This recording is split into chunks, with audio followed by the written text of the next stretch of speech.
खड़ा पाते हैं अपने आप को? देखिए, दिल्ली ने एक ऐतिहासिक जनादेश आज से लगभग 1.5 साल पहले दिया। प्रधानमंत्री नरेंद्र मोदी जी का आह्वान था कि एक बार दिल्ली को देश के जिस रास्ते पे देश चल रहा है उस रास्ते पे देश की राजधानी भी चले, और उस आह्वान को संकल्प के रूप में दिल्ली की जनता ने स्वीकार किया, ऐतिहासिक जनादेश दिया।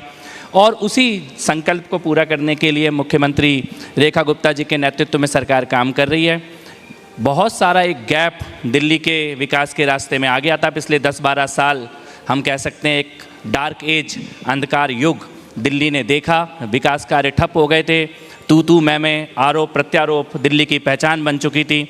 वहाँ से दिल्ली को निकाल के पटरी पे लाने का, दिल्ली के देश की राजधानी, जब जो संकल्प है 2047 का विकसित भारत, देखिए दुनिया के लिए तो विकसित भारत की अगर झलक, विंडो, कोई भी तस्वीर है तो वो दिल्ली से ही आएगी। जैसी दिल्ली दिखेगी वैसे ही भारत को माना जाएगा।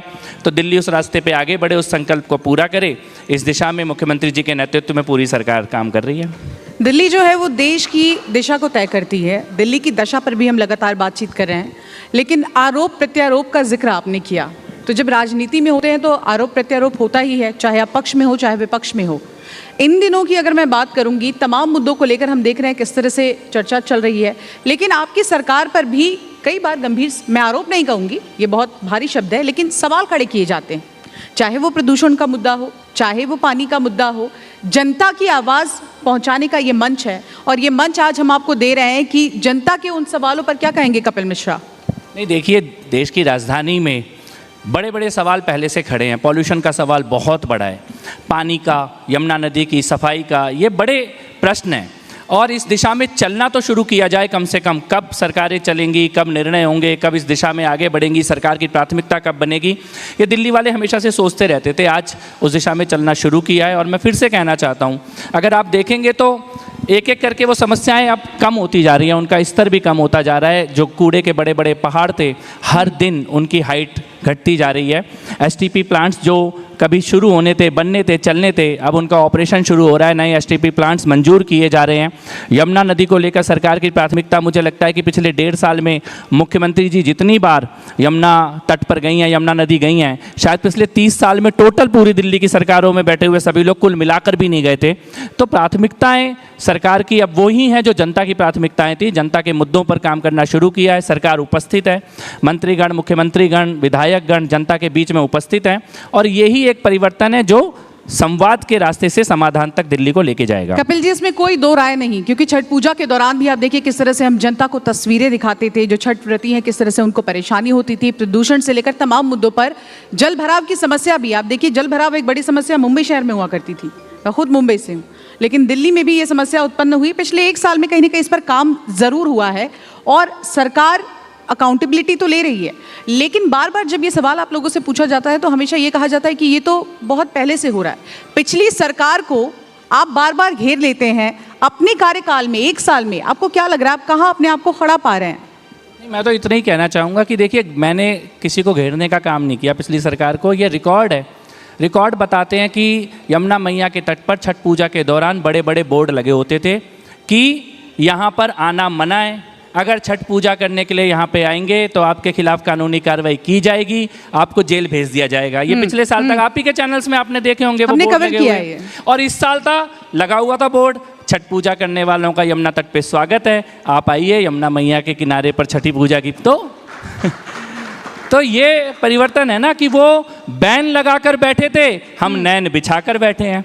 ये परिवर्तन आया है, और इसी प्रकार के परिवर्तन पिछले 1 साल में हमारी सरकार की पहचान बने हैं। भविष्य की ओर आप बढ़ रहे हैं, लेकिन आपको मैं जरा आपके भूतकाल में ले चलती हूँ। आम आदमी पार्टी को इस वक्त आप कहाँ खड़ा पाते हैं? खड़ी कहाँ है, पड़ी है। मुझे नहीं लगता कि बहुत कोई गंभीर स्थिति राजनीति में उनकी उपस्थिति बची हुई है। और जो लूट पाट, भ्रष्टाचार, कमीशनखोरी, दलाली का गंदा खेल दिल्ली में केजरीवाल ने खेला था, उसी प्रकार का गंदा खेल पंजाब में खेलने की कोशिश की है।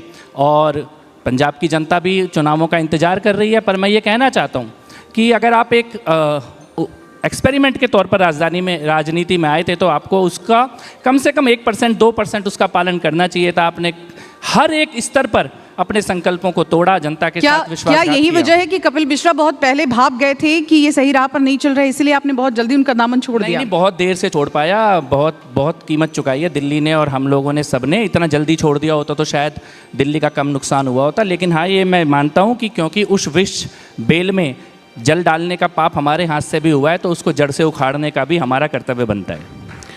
ज्वलंत मुद्दों पर ये चर्चा हो रही है, रिपब्लिक भारत का ये मंच है, और आपको बता दें कि कोई भी ऐसा मुद्दा नहीं है जहां पर यहाँ बात नहीं होगी। हम बात करेंगे ताहिर हुसैन की। लंबा वक्त लगा, परिवार लगातार कह रहा था कि हमें इंसाफ दीजिए। अब देखिए, तमाम लोगों को दोषी भी ठहराया गया है और अब देखना होगा सज़ा क्या मिलेगी। लेकिन कपिल मिश्रा का एक बयान आता है कि ताहिर हुसैन तो बस शुरुआत है, एक बहुत छोटा मोहरा है, मास्टरमाइंड को पकड़िए। किसकी ओर इशारा कर रहे हैं आप? देखिए, 2020 में दिल्ली में जो हुआ, मैं बड़ी स्पष्टता से कहना चाहता हूं कि दिल्ली में सड़कों को बंद करके, चारों तरफ से रास्ता बंद करके हिंदुओं का नरसंहार करने की एक योजना बनाई गई थी। ताहिर हुसैन उसका एक एक्टर था, डायरेक्टर अभी बाकी हैं।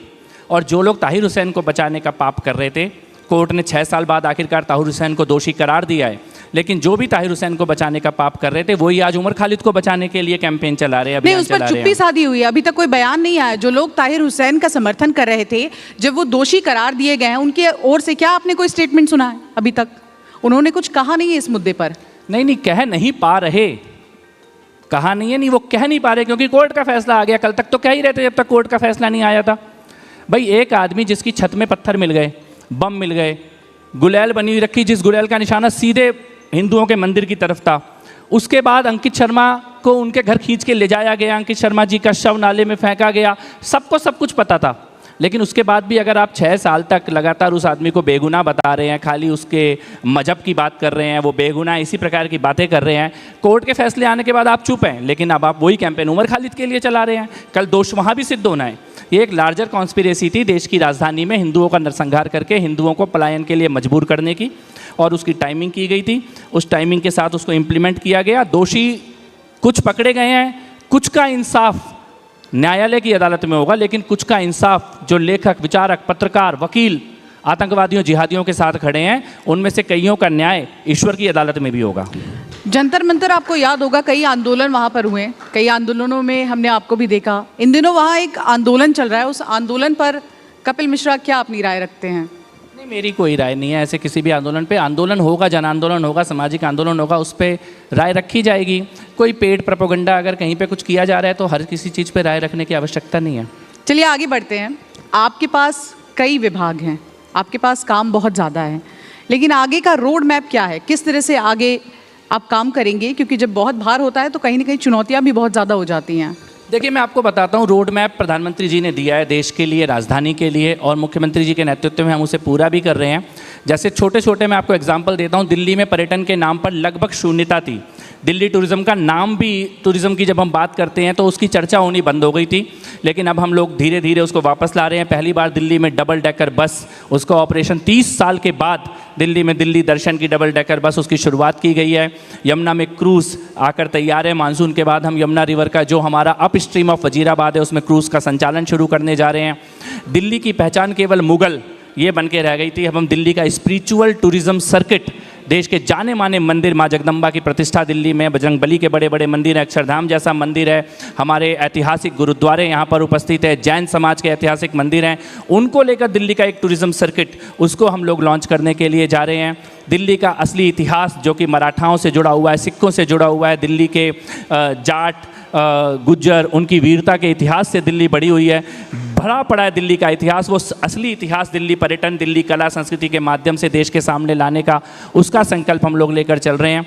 तो ऐसे बहुत सारे पैमाने हैं जिसके ऊपर हम लोग अलग अलग क्षेत्र में काम कर रहे हैं। लेबर में हमने पहली बार 24/7 दिल्ली में सभी एस्टेब्लिशमेंट को माइनस लिकर, जो लिकर शॉप को छोड़कर सब कोई 24 घंटे अपने एस्टेब्लिशमेंट खोल सकते हैं। महिलाओं को पहली बार हमने दिन में या रात में, जब भी जिस शिफ्ट में उनको काम करने का मन हो, उसका कानूनी जो अड़चन थी उस अड़चन को हटाने का हमने काम किया है। ईज़ ऑफ डूइंग बिजनेस में बड़े बड़े निर्णय ले रहे हैं। इंटरनेशनल इवेंट दिल्ली में होने बंद हो गए थे, आज हमने पिछले 70 दिनों में 35 बड़े इंटरनेशनल कॉन्सर्ट्स दिल्ली के अंदर हुए हैं, जो कि केवल गुड़गांव और नोएडा में उंगलियों होते पर थे। इन्होंने गिना दिया क्या क्या काम किए गए हैं। मैं चाहती हूँ जोरदार तालियां, क्योंकि जो काम करता है उसे ही याद होता है किस तरह से वो काम कर रहा है। आपने सामाजिक जीवन में क्या काम किए वो तो गिना दिए, व्यक्तिगत जीवन में क्या बदलाव हुआ है आपके?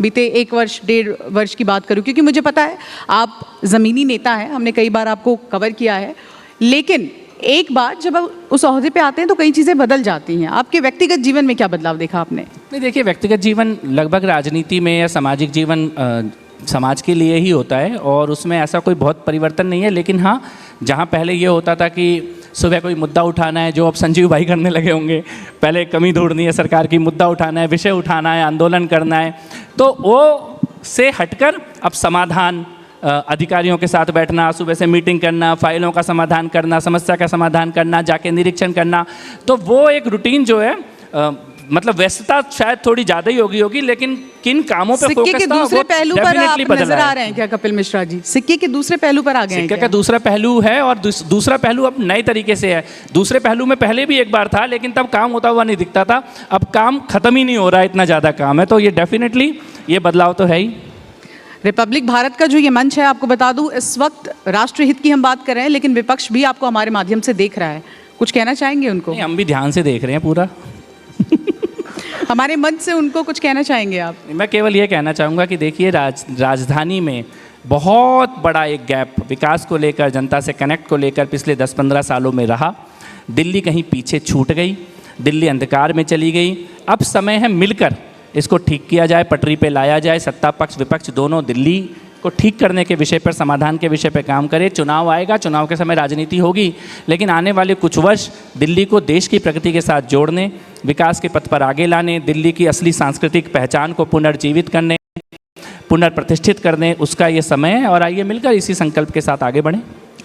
बहुत बहुत शुक्रिया। तो आपने सुना कपिल मिश्रा जी को यहाँ पर अपनी बात हमारे साथ रखते आए, और देखिए, कई बार होता है कि बात कहने के लिए मंच बहुत सारा मिलता है, लेकिन अपनी बात मुखरता से लोग रख नहीं पाते हैं। तो आपका बहुत बहुत शुक्रिया, आप यहाँ पर आए, अपना कीमती वक्त दिया। जोरदार तालियों के साथ कपिल मिश्रा जी का स्वागत कीजिए। बिल्कुल, कपिल मिश्रा जी का बहुत आभार कि इस मंच पर आप आए, और बहुत सारे काम करने बाकी हैं, इसलिए सीढ़ियों से उतरते ही काम शुरू भी हो जाएगा।